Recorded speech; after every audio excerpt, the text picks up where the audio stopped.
आज हम बनाने जा रहे हैं स्वाद और सेहत से भरपूर चटपटी आंवला कैंडी। इसके लिए हमें इन चीज़ों की ज़रूरत है। 300 ग्राम हमने आंवला लिए हैं, इनको अच्छे से वॉश कर लिया और सुखा लिया है। 4 टीस्पून पिसी हुई चीनी, हम लोग इसमें मिश्री डाल रहे हैं क्योंकि हमने ये हेल्दी कैंडी बनानी है।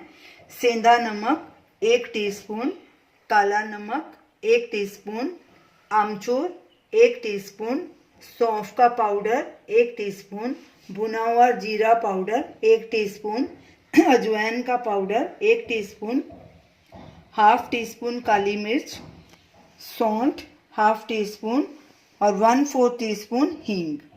सबसे पहले हम एक बोल में सब मसालों को मिक्स करके रख लेते हैं।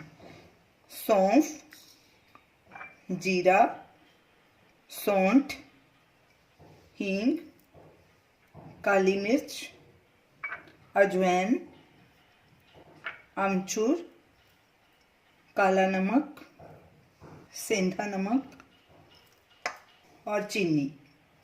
अब इन सब मसालों को अच्छे से मिक्स कर लेंगे। सब मसाले अच्छे से मिक्स हो गए हैं, इनको अब साइड में रख देंगे। अब हम आंवले की फांकें अलग कर लेंगे। ये जैसे इसके ऊपर निशान बने हैं उसी पे ही कट लगाना है चाकू से। ऐसे 2-3 बार ऐसे लगाएंगे तो गहरा कट लग जाएगा, फांक निकलनी आसान हो जाएगी।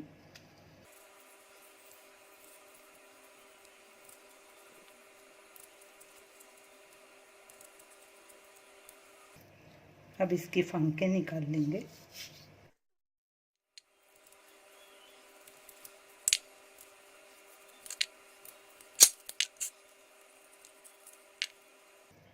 गुठली अलग कर लेंगे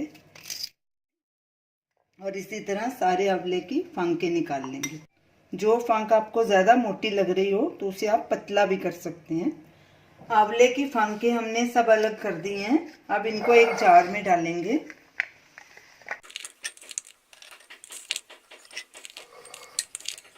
अब जो मसाला हमने सारा मिक्स किया था वो भी इसमें डाल देंगे।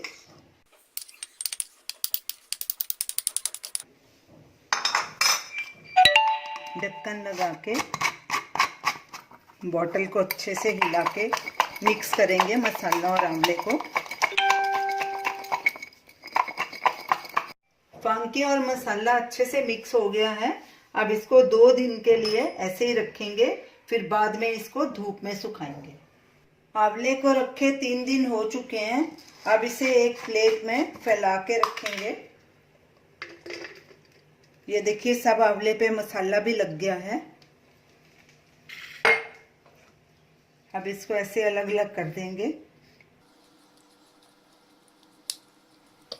आंवले की सब फांकों को हमने प्लेट में अलग करके रख दिया और जार में जो बाकी मसाला बच गया था वो भी हमने फांकों के ऊपर डाल के उसको लगा दिया है। तो अब इसको हम धूप में रखेंगे और जब तक ये पूरी तरह से सूख नहीं जाएगा तब तक इसको नहीं हटाएंगे धूप से। हमारी चटपटी खट्टी मीठी आंवला कैंडी तैयार है। इसे हमने 7-8 दिन धूप में अच्छे से सुखा लिया है, यह पूरी तरह से सूख गई है।